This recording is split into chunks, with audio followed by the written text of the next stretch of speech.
নাসিরের ঝোড়ো ব্যাটিংয়ে নোয়াখালীর বিপক্ষে সহজ জয় ঢাকার। বিপিএলে ভুলে যাওয়ার মতো সময় কাটাচ্ছে নোয়াখালী এক্সপ্রেস। টুর্নামেন্টে এখনও জয়ের মুখ দেখেনি নবগত দলটি।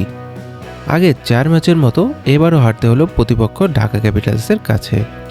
সিলেটে আগে ব্যাট করে 6 উইকেটে 133 রান তোলে নোয়াখালী। সৌম্য সরকার মাত্র 1 রান করে ফিরলেও হায়দার আলী ও মোহাম্মদ নাবির ব্যাটে লড়াকু সংগ্রহ পায় দলটি। হায়দার আলী 36 বলে 47 রান এবং নাবি 33 বলে অপরাজিত 42 রান করেন। নোয়াখালীর দেওয়া সহজ লক্ষ্যে ব্যাট করতে নেমে শুরুতেই 2 ওপেনার হারালেও ম্যাচটা একাই নিয়ন্ত্রণে নেন নাসির হোসেন। 3 নম্বরে নেমে নোয়াখালীর বোলারদের ওপর রীতিমতো তাণ্ডব চালান তিনি।